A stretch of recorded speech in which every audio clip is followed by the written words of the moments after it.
Ya, ahora sí, ya estamos, Omar Noelia. Ya está todo transmitiéndose. Listo, entonces pues vamos a empezar este evento. Bienvenidas y bienvenidos al evento Apurímac, Ayacucho y Puno, balance de las protestas en las regiones con más represión en el Perú, organizado por el Grupo Interdisciplinario de Investigación en Conflictos y Desigualdades Sociales, GICO, y el CICEPA-PUC. Y agradecemos muchísimo a nuestras invitadas, invitados, así como quienes están ahorita en el Zoom y quienes nos están viendo en transmisión vía Facebook del CICEPA. Mi nombre es Noelia Chávez, yo soy parte del grupo de investigación del JICO-PUC y en esta oportunidad vamos a hablar de la crisis por la que está atravesando en nuestro país, ¿no?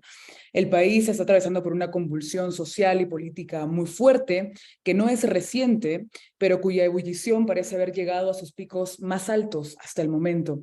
Entre el 2016 y el 2023 hemos tenido dos estallidos sociales muy fuertes, el del 2020 contra el gobierno de Manuel Merino y el que estamos presenciando hoy en día. Pero el actual estallido tiene una lógica y resultados diferentes al del año 2020. Es un estallido que inicia en regiones y llega a Lima, tiene la mayor cantidad de personas heridas y que han fallecido en regiones. Ahí ha ocurrido la mayor represión y las acciones contenciosas más confrontacionales. Pero pese a su fuerza y su descentralización, no ha logrado la renuncia de la presidenta Dina Boluarte o adelantar elecciones o la Asamblea Constituyente, que son varias de las demandas que están ahí, pero probablemente es la movilización social regional más grande de las últimas décadas. Y hay muchas voces intentando comprender el estallido social desde diferentes partes del país, de diferentes partes del mundo, pero desde JICO nos parece imposible hacer un balance adecuado sin las voces y el diálogo con especialistas de nuestras regiones, y por eso el día de hoy para este panel nos acompañan tres especialistas de tres regiones distintas de nuestro país que creo que nos van a dar una perspectiva bastante más integral, digamos, de lo que está pasando en nuestro país, de lo que ha venido pasando y lo que está pasando ahora, así como las perspectivas a futuro. Tenemos a Karina Bueno, quien es educadora popular, especialista de género, responsable de la unidad de género y acompañamiento de las organizaciones sociales en APRODE en Apurímac, y es activista feminista y de raíces quechuas. Muchas gracias, Karina, por acompañarnos en esta mesa. Asimismo, tenemos y nos acompaña el día de hoy el profesor Jeffrey Gamarra, quien es doctor en Antropología Social por la Escuela de Altos Estudios en Ciencias Sociales de París, Francia, y es docente investigador en la Facultad de Ciencias Sociales de la Universidad Nacional San Cristóbal de Huamanga, en Ayacucho. Investiga temas de violencia, radicalismo político y sociedades subnacionales. Ha sido profesor, además visitante e investigador asociado en universidades como de Dinamarca y de Canadá, y es autor de dos libros sobre la representación de los estudiantes en la Universidad de Huamanga, resiliencia social y cambio en comunidades campesinas afectadas por el conflicto armado interno. Y además también nos acompaña el día de hoy Paulo Vilca, quien es analista, pero también es ex viceministro de Gobernanza Territorial de la Presidencia del Consejo de Ministros y ex viceministro de Interculturalidad del Ministerio de Cultura. Actualmente es el director del Observatorio Regional 50+1, Grupo de Análisis Político. Además, Paulo Vilca conoce muy bien ese Puno. Entonces tenemos tres regiones que vamos a analizar a profundidad el día de hoy: Apurímac, Ayacucho y Puno. La idea es que este conversatorio dure 1 hora, entonces solamente para poner algunas reglas de esta conversación, pues vamos a tener un primer bloque de balance con 10 minutos de cada uno de ustedes. Ahora les voy a presentar los ejes sobre los que vamos a conversar en esos 10 minutos que cada uno de ustedes van a tener, y luego pasaremos a un bloque de preguntas y respuestas. Entonces yo les voy a plantear las preguntas que nos puedan llegar a través de Zoom, por ahí tal vez algunas preguntas en Facebook Live, y cada uno tendrá unos 5 minutos para poder responder a estas preguntas de manera conjunta. Asimismo, faltando 2 minutos más o menos para que acabe el tiempo, yo les voy a avisar para que puedan ir concluyendo y cerrando sus intervenciones, sea por el chat interno o sea que yo voy a abrir el micro para comentarles que faltan 2 minutos y así nos podemos ceñir al tiempo adecuadamente. Entonces, habiendo dicho esto, quisiera comenzar el evento con este primer bloque de balance de las protestas regionales, donde cada uno va a tener 10 minutos. Y la idea es que en este balance cada uno de ustedes nos pueda presentar las perspectivas sobre los actores movilizados, las organizaciones y los colectivos que han participado de las movilizaciones en cada una de las regiones. También, muy importante para entender las protestas, son las demandas que tiene la población. ¿Es una demanda? ¿Son varias demandas? ¿Están articuladas o no? ¿Están organizadas o no? También es importante mencionar un poco de este eje. El tercero es sobre qué tipo de protestas estamos viendo en las regiones. ¿Son más o menos confrontacionales con la policía? ¿Son más o menos violentas en algún sentido con la policía o con la sociedad civil? ¿Cómo hemos visto esto en el desarrollo de las regiones? Y tal vez un eje transversal es si hay variaciones subregionales, ¿no? Si es una sola protesta dentro de la región, en realidad son distintas protestas dentro de la región, porque hay provincias más y distritos más o menos involucrados en cada una de estas regiones. Entonces, partiendo de estos ejes, pues en primer lugar le quería dar el pase para empezar estos 10 primeros minutos a Karina Bueno, de APRO de Apurímac, para que nos pueda dar una primera balance de las protestas en Apurímac, una de las regiones más golpeadas además por la represión en estos semanas de contenciosas que hemos tenido en el país. Karina, muchísimas gracias por estar con nosotros. Te doy el pase. Bien, muchas gracias a ustedes por la invitación. Un saludo a todos y a todas las presentes.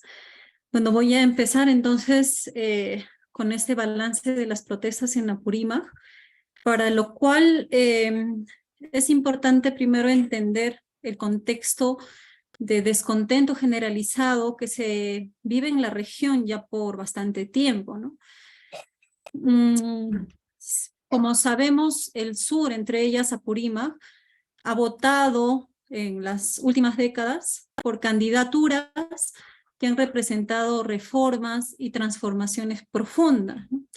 Entre ellas, el voto por Pedro Castillo ha representado esto.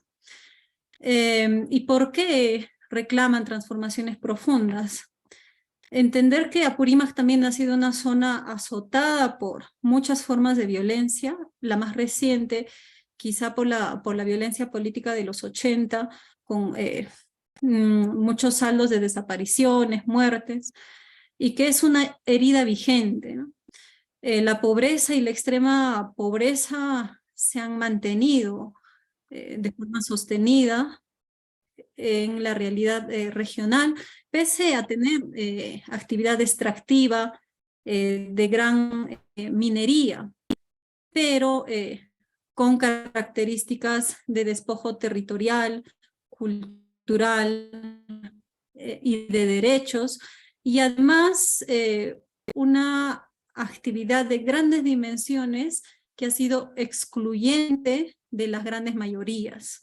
Entonces, la desigualdad en términos económicos es fuerte, ¿no? También es una región con altos índices de violencia machista. A nivel nacional ocupa los primeros lugares.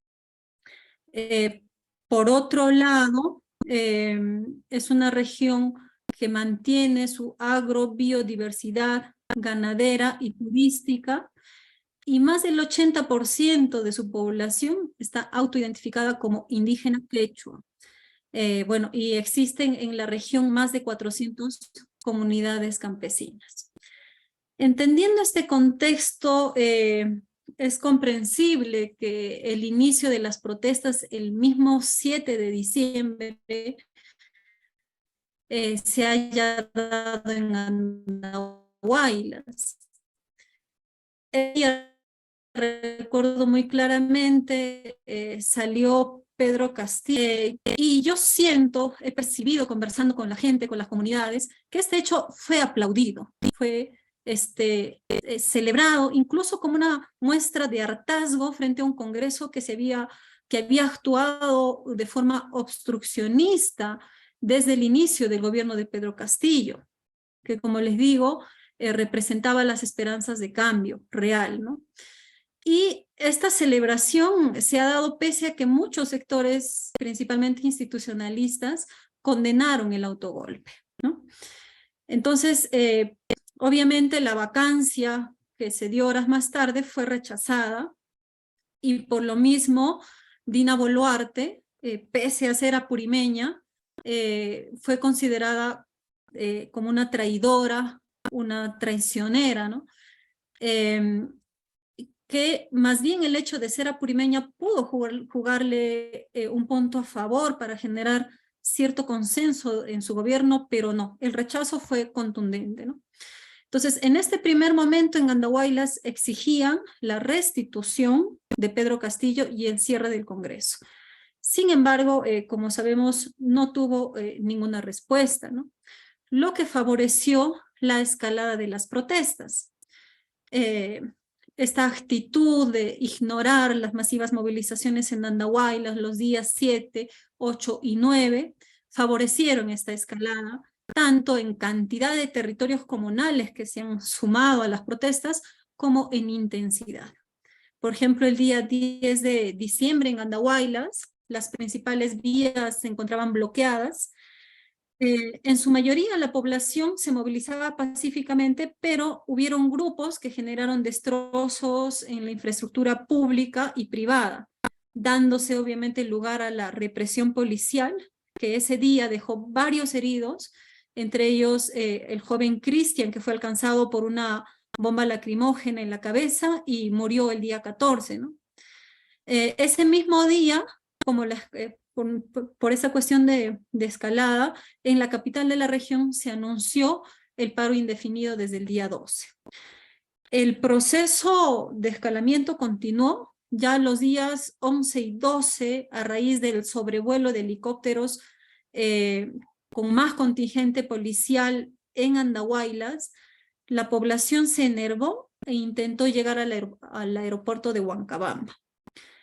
Estos 2 días fueron de represión letal, con disparos de bala, causando heridos graves, y la muerte en principio de Beckham Romario y David Atequipa alrededor del aeropuerto, y el mismo 12 de otros 2 jóvenes, Wilfredo Lizarme y John Enciso, que habían subido a observar desde el Cerro Huayhuaca, que es un cerro que está frente a Andahuaylas, ¿no? A una distancia en realidad considerable de las represiones. No estaban participando de las protestas, sin embargo fueron disparados, uno en el cuello y otro en el cuerpo, ¿no? Por la noche del mismo 12 también hubo detenciones arbitrarias, maltratos e incluso tortura de 8 personas, tanto manifestantes como no manifestantes. Por ejemplo, tenemos el caso del señor Braulio, que volvía de su trabajo y terminó con lesiones graves en la espalda, los glúteos, las piernas y los dedos de las manos, ¿no? Producto de la tortura que sufrió en la comisaría de Andahuaylas. Ese mismo día, 12 de diciembre, la población de Chincheros se levantó en solidaridad con los asesinatos en Andahuaylas. La policía obviamente reprimió brutalmente con bombas lacrimógenas y armas de fuego letales. Y en ese contexto el joven Roberto Pablo, que iba corriendo en busca de agua en el río a lo largo de una carretera para lavarse la cara, fue alcanzado por un disparo de arma y asesinado en ese instante, ¿no? Entonces se ha evidenciado en estos 3 días el uso desmedido, desproporcionado e indiscriminado de la fuerza policial y militar, la imposición de un gobierno con las armas y un ambiente de dictadura, ¿no? Que se ha configurado con mucha claridad. Para entonces la agenda era claramente la renuncia de Dina Boluarte, que antes no se había mencionado, y tomó la fuerza, también se sumó el adelanto de elecciones y la instalación de una asamblea constituyente. Luego viene ya otro momento, yo diría de terruqueo y detenciones arbitrarias. Justamente a partir de los hechos de Andahuaylas, las comunidades campesinas de toda la región, de las 7 provincias, ya se encontraban movilizadas, ¿no? Para ello, todas las comunidades han viajado a las capitales de las provincias, que son urbes, ciudades pequeñas, ¿no? En las urbes, por su parte, se plegaron algunos sectores, no todos. Por ejemplo, los comités de lucha, construcción civil, SUTEP, mercados, estudiantes universitarios, colectivos culturales y feministas, ¿no? Fueron los grupos que se sumaron. El día 13 inició con fuerza, diría yo, el terruqueo y el racismo, ¿no? Con la movilización de los polos blancos, los famosos polos blancos, orquestados por la policía. Esto, bueno, particularmente en Abancay, a raíz de daños en la infraestructura pública causada por un grupo de jóvenes encapuchados, no identificados hasta la fecha. Sin Karina, embargo, nos quedan este 2 hecho minutos. sirvió. Nos quedan ¿Ya? 2 minutos, ¿va? Ok.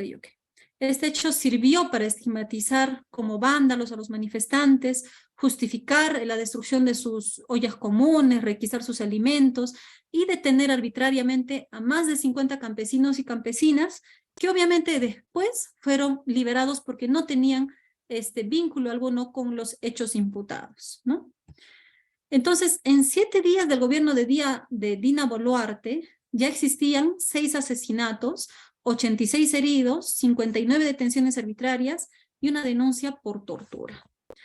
En el 2023, el terruqueo estatal se intensificó e iniciaron las detenciones a dirigentes con incriminaciones por delitos graves como disturbios, terrorismo, crimen organizado y dictados de prisiones preventivas, ¿no? Entonces se siente que el sistema judicial se pone al servicio de este poder político. Y es ahí donde la población también siente que los muertos y las demandas de las regiones tan alejadas de Lima no son sentidas como propias ni escuchadas. Por el contrario, la presidenta se muestra lejana, no comprende lo que está pasando, entonces deciden viajar a la capital a hacerse escuchar. Aquí juega un rol muy importante la memoria de José María Arguedas, con esta frase, ¿no? Al inmenso pueblo de los señores hemos llegado y lo estamos removiendo, como una afrenta a la discriminación histórica que los pueblos originarios han sufrido, ¿no? Pero también se despliega con mucha fuerza la solidaridad y la reciprocidad entre los pueblos, a través de colectas, donaciones. Sin embargo, el Estado inicia la criminalización de esta solidaridad con la protesta social, buscando socavar esta resistencia y expulsar a los viajantes, ¿no? Es el caso de la profesora Yanet Navarro, que ahora pues purga 30 meses de prisión preventiva, ¿no? Por haber recolectado esta solidaridad. Y en febrero los manifestantes empezaron a retornar. Por ejemplo, hace unos días, el 9 de febrero, la delegación de Huancabamba retornaba en sus camiones, pero en la carretera, por la zona de Izcahuaca, fueron emboscados por la policía con armas de fuego, causando 3 heridos de bala y un asesinato más dentro del mismo camión, ¿no? Además de 39 detenidos que nuevamente han sido liberados por no hallar indicio alguno de delito, ¿no? Entonces, a estas alturas, después de las masacres en varias regiones del país, la agenda prioritaria que la gente reclama es la renuncia de Dina y el adelanto de las elecciones, que además ha sido burlada por este Congreso. En resumen, este corto periodo del gobierno cívico-militar dictatorial de Dina nos ha dejado a Apurímac 7 ejecuciones extrajudiciales, 103 heridos, 112 detenciones arbitrarias, una denuncia por tortura, 2 prisiones preventivas por delitos graves, un caso de prisión preventiva por crimen organizado de criminalización de la solidaridad de los pueblos, así como también un castigo por no cumplir la maternidad patriarcal y haber dejado a sus hijos para protestar en Lima. Bien, eso es todo lo que puedo informar. Muchas gracias. Muchísimas gracias, Karina, por todo lo que nos has comentado de cómo han ocurrido los hechos en Apurímac, que efectivamente Dina Boluarte es apurimeña y eso marca pues un hecho importantísimo para entender cómo la protesta rápidamente se prende, rápidamente se construye y cómo es que se van articulando poco a poco las demandas, pero cómo hay pues este tema del terruqueo, del sistema judicial, el servicio del poder político, esta percepción de esa represión de la solidaridad y cómo se está percibiendo ahorita el Estado, son temas que vamos a seguir conversando en la segunda ronda, me imagino, con mayor profundidad para poder terminar de pensar qué pasa con este régimen que tenemos en este momento y cómo es que está conversando con las regiones, ¿no? Ahora le quiero dar el pase para este primer bloque también de 10 minutos de balance de las protestas regionales al profesor Jeffrey Gamarra. Profesor Jeffrey, le doy el pase a usted para sus 10 minutos y poder tener un balance de lo que ha pasado en Ayacucho durante estas ya más de un mes, ¿no? de protestas en nuestro país. Muchas gracias por estar con nosotros. Buenas tardes a todos. Saludar al equipo de JICO y conmovido con el testimonio de Karina, pero justamente eso me da pie a intentar más bien, más que un informe, intentar una interpretación de lo que está sucediendo y una interpretación a partir de lo que se ha vivido y se vive en Ayacucho. Y entonces quiero empezar señalando que para el día 6, lunes 6 de febrero, el Frente de Defensa del Pueblo de Ayacucho, que sustituyó a la anterior a la presidenta actualmente detenida, a la señora Leandro, el Frente de Defensa convocó a un paro indefinido. Y eso era el día 6. Entonces, obviamente, el terruqueo y la estigmatización ayacuchana por todo lo que se ha vivido en todos los años de violencia, obviamente implicaba que este paro iba a ser, como se llama, ¿no es cierto?, contundente. El día 6, yo salí con mucho, digamos, para ver, ¿no? Porque finalmente puedo tener digamos, puedo decir, al igual que todos, que se vayan todos, este congreso, en fin, no me representa. Pero entonces fui a la universidad. Y curiosamente en la universidad las cosas estaban absolutamente tranquilas. A las 8 de la mañana los carros estaban circulando y a las 9, 10 de la mañana ya el transporte público nuevamente estaba funcionando. Los mercados sí habían estado cerrados y dijeron que iban a apoyar el paro durante 2 días y luego no pasaba nada. Y entonces Ayacucho, digamos, el paro que iba a ser contundente y total, simplemente no había.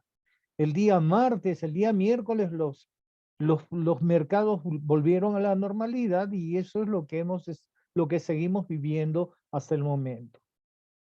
Entonces la pregunta es, ¿cómo entender que el epicentro de la violencia de los años 80 de pronto es una ciudad y es una región sin muchos problemas en este momento? Y uno piensa en el espacio regional vecino de Apurímac y el testimonio de Karina es interesante, nos muestra una situación violenta y estoy seguro que cuando escuchemos a Paulo también vamos a tener la oportunidad de medir el pulso a lo que es la región de Puno. Entonces, ¿cómo entender esta pasividad ayacuchana? Yo voy a intentar, simplemente voy a centrarme en 2 factores. Lo primero es que lo que olvidamos casi siempre es la diversidad peruana. Y la diversidad peruana, climática, regional, etcétera, está siempre acompañada de algo que es central, esa diversidad cultural. Y la cultura, de manera genérica, hoy en día tiene un lugar central en lo que se hace para entender aquello que denominamos movimientos sociales. Y para entender en un país diverso, tan diverso como el Perú, los movimientos sociales, hay un factor importantísimo que hay que seguirle la pista, que es la cuestión de la cultura. Y lo que, por ejemplo, en el año 77, quienes fuimos actores, en fin, en el año 77 del famoso paro nacional de 1977, había algo en el paro del 77 que era un paro donde esa diversidad no aparecía y más bien lo que había era, digamos, lo que aparecía era un conflicto de clases, un problema de clases. En estos años, en el siglo XXI, al parecer, los conflictos de carácter, digamos, clasista no se entienden, no se comprenden si no tenemos en cuenta la cuestión del factor cultural, la diversidad básicamente cultural. Entonces, ¿qué hay? Que Ayacucho, que en los 80 era el espacio de un movimiento, digamos, de conflicto, de desafío al Estado peruano, que hace que Ayacucho simplemente no está movilizado socialmente. Entonces, aquí hay que tratar de analizar, de ver cuál es la dinámica regional. Entonces, lo cultural es un elemento central para entender esa diversidad y para entender qué es lo que está pasando en el país hoy. No todas las regiones están movilizadas, no todas las regiones están, digamos, actuando movilizadas socialmente contra el gobierno central. Entonces, eso es un factor importante a ser analizado. Lo cultural y no la cuestión clasista es, digamos, el eje que nos ayuda a entender la protesta y la situación, digamos, de reacción de la población en el Perú actual. Lo segundo es que hay una cuestión de memoria y la memoria tiene que ver con emociones. Y la memoria ayacuchana está, digamos,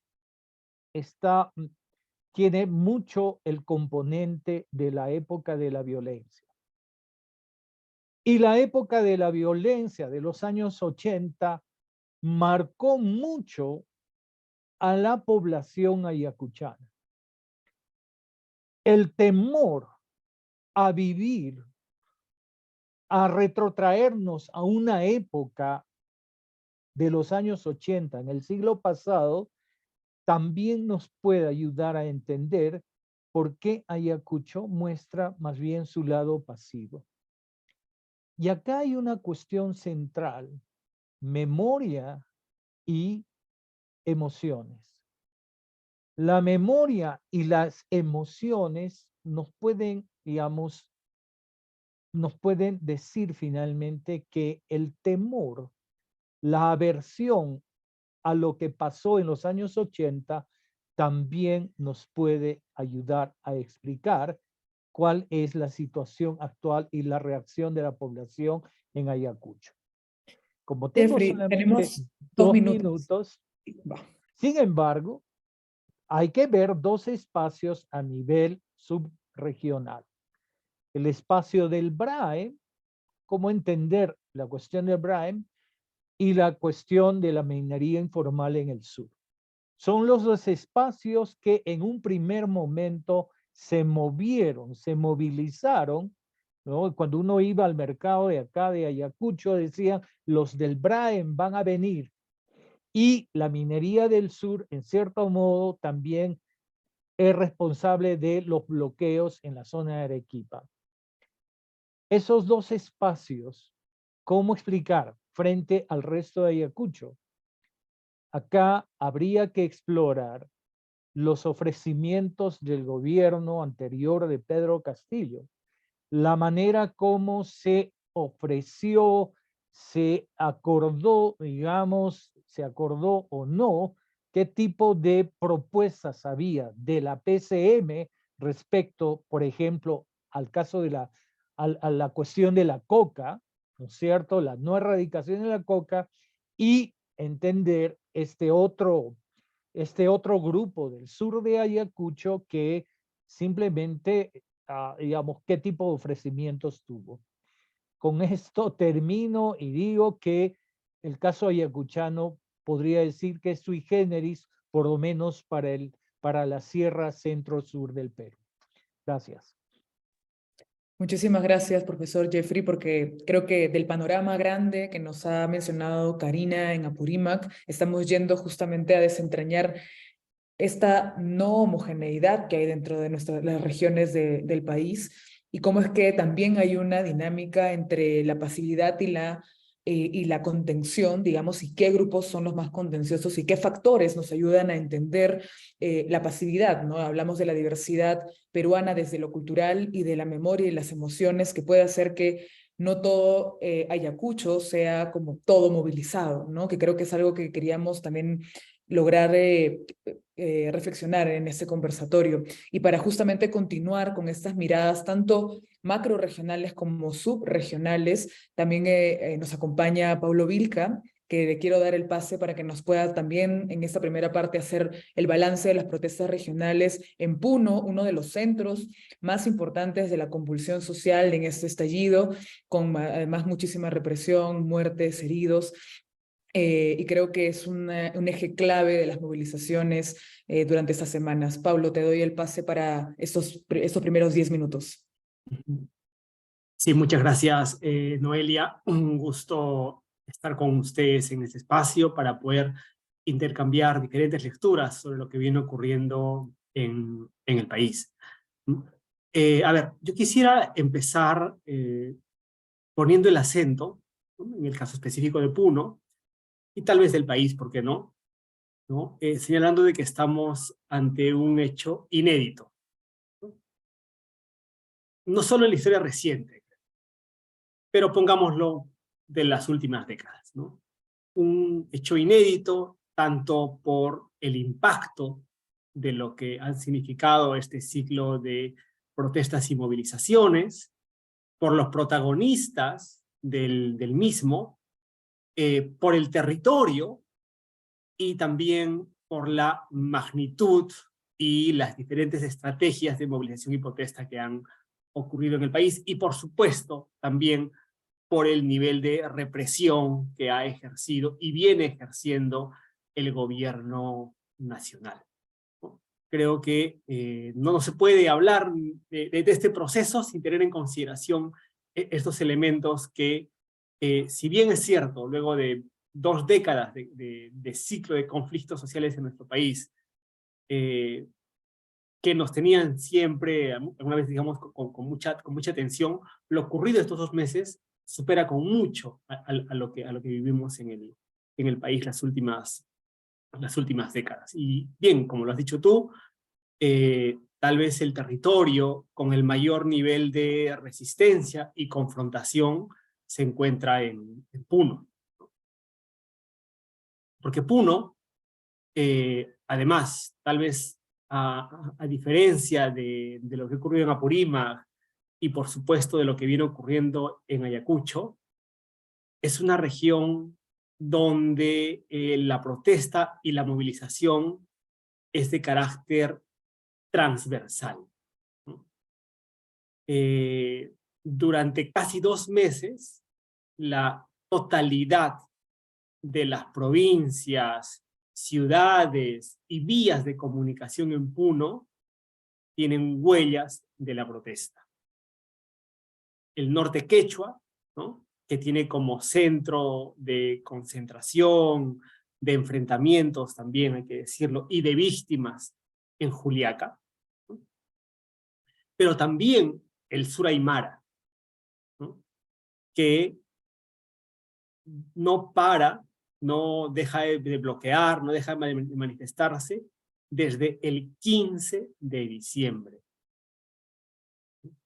Son de manera continuada 2 meses seguidos de movilización y protesta en el caso de la zona aymara, mientras en la zona quechua el proceso se dio inicio el 4 de enero. Estamos a 1 mes y medio. Y también con niveles de enfrentamiento en diferentes lugares. Es cierto que el mayor número de víctimas se produjo el 9 de enero en las inmediaciones del aeropuerto de Juliaca, pero no son el único lugar donde han habido víctimas. han habido víctimas en Macusani, ¿no? En la capital de la provincia de Carabaya, hacia el norte. Han habido fallecidos en Ilave, ¿no? Enfrentamientos, heridos y detenidos en Ilave, ¿no? Y además asistimos a una suerte de repliegue de todas las fuerzas de seguridad. Son múltiples las comisarías que han sido abandonadas en diferentes provincias del departamento, ¿no?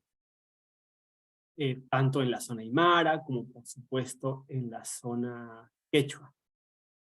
Y donde el sobrevuelo de helicópteros se ha vuelto parte de la vida cotidiana de la población puneña.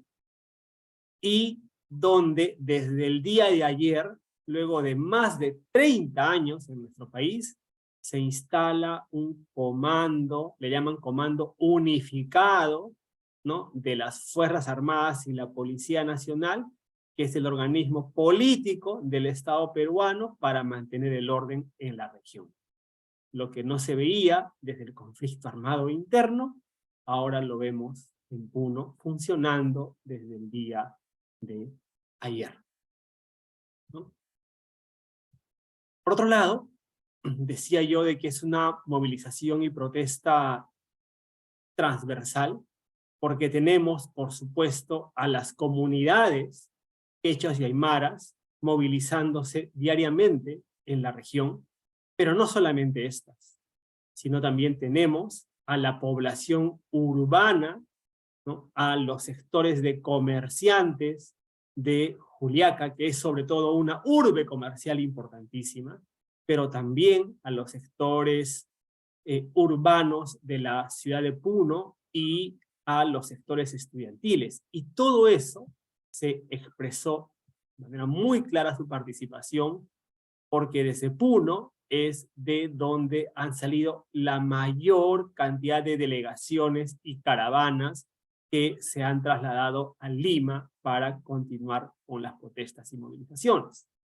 Para quienes hemos podido asistir a las movilizaciones en Lima, vamos a ver que, no me quedo chico tal vez, el 80% de las personas, las banderolas, las pancartas y el grupo de gente que se ha movilizado durante casi un mes en Lima es sobre todo de Puno, de las diferentes provincias y distritos de la región, ¿no? Y además, este periodo ha abierto, digamos, una etapa de AINI en la protesta con el financiamiento de la misma.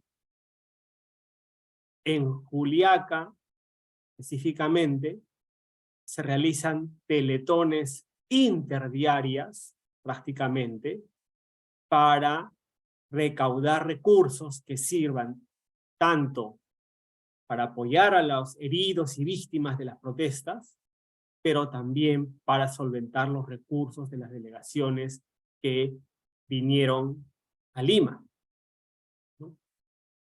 Y lo mismo ocurre en otras provincias puneñas.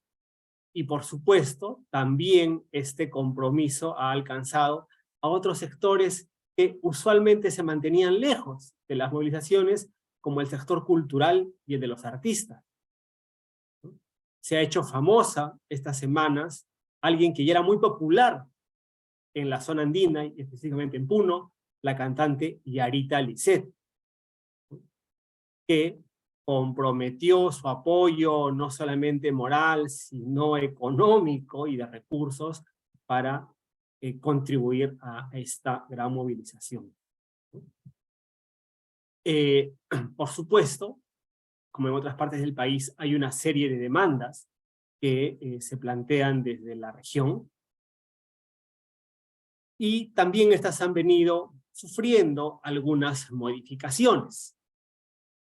De una primera etapa ocurrida a finales del año pasado, en donde el punto principal de la agenda estaba constituido por el adelanto electoral, la Asamblea Constituyente y en menor medida la libertad y restitución de Pedro Castillo, se ha pasado a un punto central de agenda, que es la renuncia de Dina Boluarte, con el consecuente cierre del Congreso o adelanto electoral.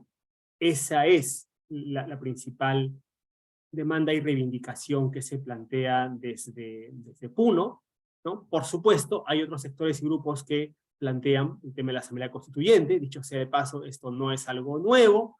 En Puno, hablar de Asamblea Constituyente es casi parte del sentido común político de buena parte de los actores, ¿no? Sin embargo, yo diría que esta segunda demanda ha dejado de tener una centralidad frente a, digamos, la respuesta represiva, ¿no? del gobierno central y específicamente de Dina Boluarte, que como ustedes saben llegó a decir que Puno no es el Perú. 2 minutos, Paulo. Sí, y yo solo quería acabar con el tema de, digamos, de la violencia, ¿no? Que se achaca mucho a las protestas que han ocurrido en el país, y específicamente en el sur, ¿no? Lo primero que yo quería señalar es que luego de la masacre ocurrida en Juliaca el 9 de enero, y días después, ¿no? Los enfrentamientos que ocurrieron en Macusani e Ilave, con saldos de personas fallecidas y heridas, en Puno no hubo ningún acto de violencia, sino hasta un mes después, el 9 de febrero, a un mes de conmemorarse justamente la masacre del 9 de enero, ¿no? Entonces, esta idea de una región ingobernable, violenta, etcétera, no se condice con el día a día que se vive en la región, donde, si bien es cierto, hay un compromiso y una participación permanente, protestando, movilizándose, ejerciendo este derecho, también es verdad que la población misma no ha tenido mayores niveles de confrontación, ni siquiera con la policía o el ejército, ¿no?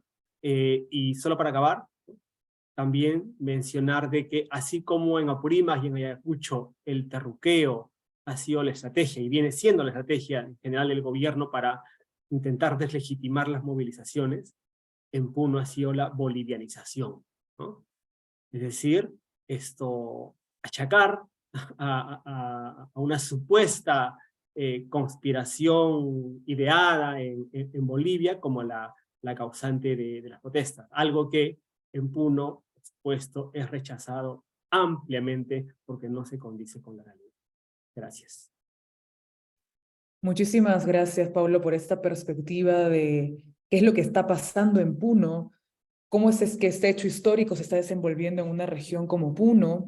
Esta idea de que la región tiene huellas de la protesta por todas partes es impresionante. Igual hemos visto todo este despliegue artístico, gracias por mencionarlo, no solamente en Puno, también en otras regiones, en Ayacucho, en Apurímac, en Lima. El despliegue cultural ha sido muy, muy importante en las protestas últimamente, así como es que la violencia no es algo constante, ¿no? Que creo que es lo último que nos señalas, y me parece que ese es un punto importante porque se suele pensar que toda la protesta es violenta, que toda la protesta es enfrentamiento con la policía, y no necesariamente es así, ¿no?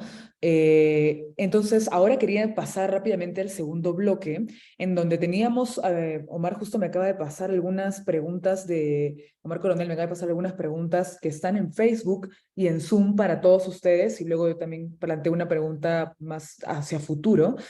Así es que, pues les pido que tomen nota, porque de ahí vamos a tener 4 minutos cada uno para poder responder y así seguirnos al tiempo de 1 hora aproximadamente de evento. Y las preguntas son las siguientes, ¿ok? La primera, que nos viene de Facebook y de Zoom, es ¿qué organizaciones han cobrado más protagonismo a nivel regional? ¿Las de siempre o hay nuevas organizaciones sociales que se han conformado a partir de este estallido? La segunda, que me colocan aquí, que es para Jeffrey sobre todo, señala, ¿no? Una explicación de la pasividad podría ser la mayor criminalización, especialmente de los dirigentes de FREDEPA, que es como el terruqueo con consecuencias. ¿Esa consideras, Jeffrey, que podría ser una explicación de la pasividad? Y la tercera, que también nos consultan, es qué provincias han sido más activas y cuáles han sido más pasivas, y para ustedes, ¿qué explicaría esa variación ahí donde ustedes ven que existe variación, por supuesto, ¿no? Entonces, esas son como las preguntas que nos han llegado en Facebook y Zoom. Y la pregunta que nosotros teníamos más como Jico, también para reflexionar, era ¿cómo ven la resistencia o agotamiento de las protestas en sus regiones y su vínculo con las delegaciones que se encuentran en Lima, ¿no? ¿Qué pasa hacia futuro?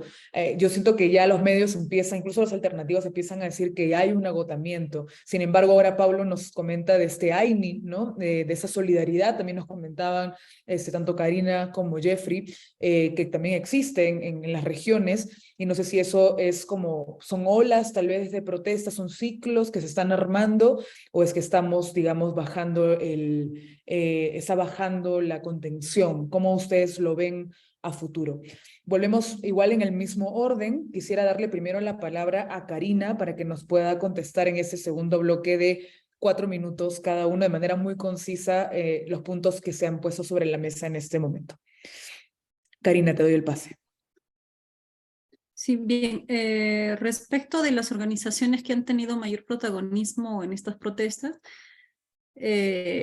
creo yo que más que organizaciones han sido territorios comunales las que han sostenido, resistido, movilizado las protestas, ¿no?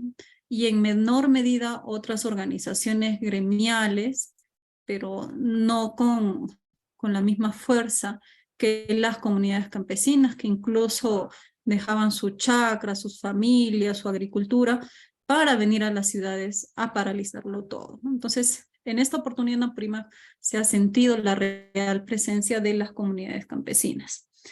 En cuanto a las provincias más movilizadas, en Apurímac han estado en primer lugar Andahuaylas, Chincheros, Abancay y Aymaraes. Y otras 3 provincias como Grau, Antabamba y Cotabambas, un poco más pasivas. Lo de Cotabambas puedo entenderlo porque, bueno, es una zona de permanente conflicto social de tipo medioambiental, y hay un desgaste dirigencial, organizativo, por el mismo contexto que se vive, ¿no? De forma permanente. Y respecto del agotamiento, he podido dialogar con alguna gente que ha regresado desde Lima. Sí, pues han sido masacrados, gaseados, terruqueados y encima no escuchados, ¿no? Y bueno, también las comunidades han retornado otra vez a sus zonas. Yo pienso que sí existe cansancio, pero también considero que podría haber una nueva ola de reorganización con relevos, ¿no? Con nuevas comunidades, nueva gente que podrían volver a tomar las ciudades y movilizarlas. Muchísimas gracias, Karina, y te agradezco la precisión para responder a cada una de las preguntas que nos han podido hacer llegar por Facebook y por Zoom. Y ahora en esta misma línea, en lo que nos ha comentado Karina, le doy el pase también a Jeffrey para que nos pueda dar su mirada de estas preguntas y esta mirada a futuro, ¿no? ¿Hay reorganización? ¿Cómo es que tú lo puedes ver en la región de Ayacucho, Jeffrey? Y ya, bueno, respecto a la primera pregunta, realmente lo que no tenemos, y perdonen que hable más que como alguien que está testimoniando como un analista del tema, y lo que no tenemos, y el otro día en una reunión que hemos tenido en el Instituto de Estudios Peruanos, justamente señalaba la importancia de conocer a los actores sociales. Entonces, en el caso de Ayacucho, digamos, podemos tener los frentes de defensa, podemos tener los cocaleros y los mineros informales, pero también maestros, pero eso necesita mayor precisión. me parece sugerente la idea de la criminalización del FREDEPA, pero hay que hacer una distinción acá. La criminalización provendría del Estado. En el caso de Ayacucho es más bien el temor. No es criminalizar al FREDEPA, sino la desconfianza que genera en muchos sectores sociales, incluyendo sectores rurales, los FREDEPAs. ¿Por qué? Por la experiencia de la época de la violencia y la experiencia del FREDEPA, digamos, en las movilizaciones del siglo pasado, en fin. ¿Qué provincias son las más activas? En términos de territorio, hay dos territorios, que es el del BRAE y el territorio de la minería informal, que son las provincias del sur. Y termino respecto a la cuestión de la resistencia y agotamiento en Lima. Sí, pues, yo pienso en, digamos, en representantes de Puno que de los 4 grados de temperatura tienen que ir a Lima a protestar en pleno verano, donde se está a 29, 30 grados. Eso es un agotamiento. Pero además, aquí hay otro factor interesante. Entiendo la posición de Paulo sobre la solidaridad, pero me hago la pregunta, y acá quiero usar un término que se me ocurre, ¿hasta qué punto, y con esto termino, hasta qué punto la protesta también está tercerizada en lo que estamos viendo en la actualidad? Ahí me detengo. Bastante, es un disparador, digamos, bien potente esto que has dicho de la protesta tercerizada. Deberíamos poder discutirlo un poco más. Tal vez a Paulo también nos pueda dar algunos alcances de cómo ve este aspecto de las protestas en perspectiva. Paulo, ahora te doy a ti la palabra. Muchísimas gracias, Jeffrey, por ceñirte al tiempo también. Paulo. Sí, gracias, ¿no? Sí, me gustaría saber un poco cuál es el concepto de protesta tercerizada que señala Jeffrey. A ver, solo dos cosas, ¿no? Primero, yo ya había señalado un poco que en el caso específico de Puno hablábamos de una protesta de índole transversal, ¿cierto? Aunque claramente la columna vertebral es de raigambre campesina, ¿no? Claramente, digamos, son los sectores rurales, el mundo rural el que ha sostenido específicamente este ciclo de movilizaciones. Aunque, claro, en una región como Puno, lo rural y lo urbano siempre están muy permeados, ¿no? ¿Dónde acaba lo urbano en Juliaca o en Puno y empieza lo rural o en Ilave? Es difícil, digamos, encontrar un límite preciso, ¿no? Pero además yo quisiera señalar de que esa transversalidad también se ha visto con la participación de muchos grupos estudiantiles, un poco como en Cusco también, ¿no? Donde bases de la universidad, grupos universitarios se trasladan a Lima, y eso también ocurrió en el caso de Puno, y han tenido un protagonismo importante, sobre todo en la etapa de la movilización a Lima. Las diferencias territoriales, en el caso de Puno, en mayor o menor nivel de protesta. Quisiera recordar algo que comentaba un colega hace algunas semanas, que nos reuníamos para analizar justamente la movilización en Puno, ¿no? Luis Itme se llama, y él hacía mención a dos hechos que me parecen muy importantes, ¿no? El primero es que siempre hay una suerte de rivalidad entre el norte quechua y el sur aymara, ¿no? Entre Puno y Juliaca. Y señalaba, ¿no?, de que había visto también esta suerte de quién es más contundente en el paro, ¿no? Si los aymaras o los quechuas. Entonces, todo el territorio ha entrado a esta lógica, digamos, de movilización y participación a nivel regional, de tal manera que yo no distinguiría que hay, digamos, grandes diferencias. ¿Qué se viene? Algo que en 50+1 estamos denominando la nueva normalidad. Puno, y creo que buena parte del sur del país, va a ser una suerte de corredor minero del sur, ¿no? O lo que es el corredor minero del sur, en el sentido de ser un territorio en movilización y en protesta permanente, con treguas, pero con conflictos, con bloqueos, que van a formar parte del día a día cotidiano de la realidad política. Pero además, en el caso específico de Puno, creo que va a ser un centro de resistencia, ¿no? Van a cambiar las modalidades de protesta, con esto a cabo, ¿no? Especialmente luego de la experiencia de las delegaciones que ya han empezado a regresar en mayor medida hacia la región, y donde el mensaje principal, por lo menos hasta ahora, es la necesidad de modificar la forma de resistir a un gobierno que se considera ilegítimo.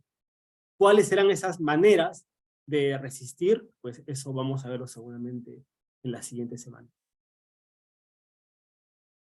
Muchísimas gracias, Paulo. Creo que las reflexiones que también nos estás dejando nos vuelve a esta idea de lo heterogéneo, perdón, que tengo acá mi cronómetro, a lo heterogéneo que tenemos tanto entre regiones del país como a nivel interno en cada una de las regiones, ¿no? Como a futuro termina siendo agotamiento, pero con relevos, en el caso de lo que nos decía Karina, en el caso de lo que nos decía Jeffrey, tal vez agotamiento y pasividad, pero también con una protesta que podría ser tercerizada, que nos colocaba ese término sobre la mesa.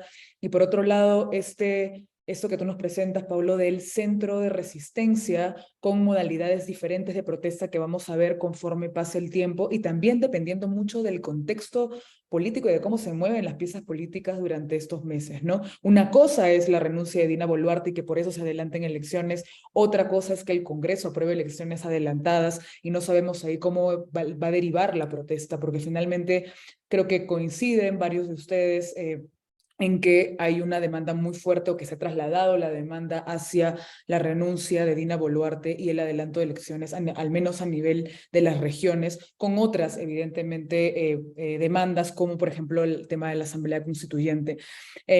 Tenemos algunas preguntas adicionales en el Zoom que nos han llegado, que están muy interesantes. He visto que Jeffrey ha contestado algunas por ahí. Les pediría a Paulo, a Karina o Jeffrey, si pueden contestar algunas por el chat, sería muy importante, porque creo que hay preguntas todavía que están, es más, estamos en un momento en el que hay muchas preguntas surgen, y creo que nuestra tarea tal vez como ciencias sociales es tratar de analizarlas, de presentar descripciones, de presentar intuiciones de qué es lo que está pasando en el país, para lograr canalizar este momento que ya muchos coinciden en que estamos en una senda autoritaria muy fuerte en nuestro país, y de una crisis política muy grande, hacia una senda democrática.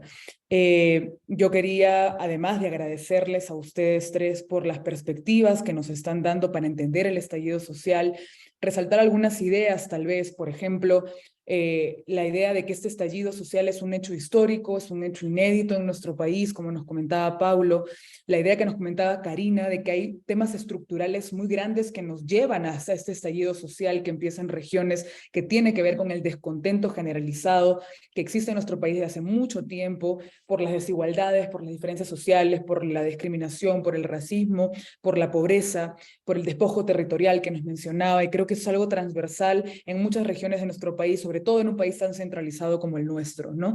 Pero al mismo tiempo, a partir de estas, tal vez, condiciones más estructurales, tenemos cómo es que los actores políticos y la agencia de esos actores políticos impactan a las regiones, cuál es el papel de Pedro Castillo, el papel de Dina Boluarte, cómo la ciudadanía mira a estos actores políticos y reacciona frente a esos actores políticos, que es distinto a, como decía al inicio, al estallido del 2020 contra Merino, ¿no?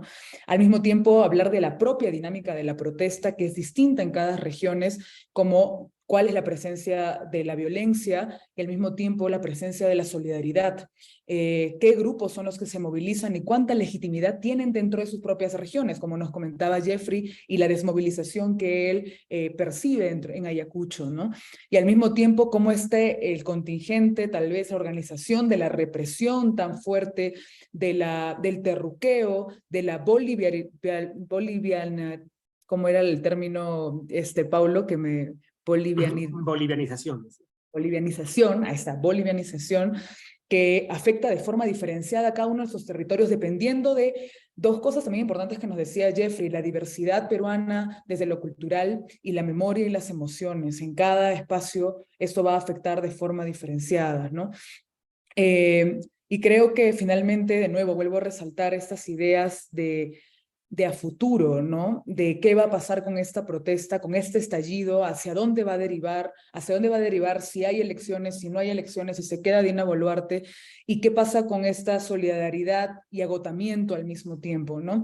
Creo que son temas que hemos colocado hoy sobre la mesa, que no se agotan evidentemente en este conversatorio, que esperemos que este sea el primero de otros más, que nos haya abierto más preguntas y también más posibilidades de, desde las ciencias sociales, ser voceros de algunos temas de análisis para poder bajarle un poco tal vez a esta desinformación, a estas noticias falsas, a este terruqueo constante que hay a las manifestaciones, para poder ver un poco el tema de forma mucho más compleja, ¿no?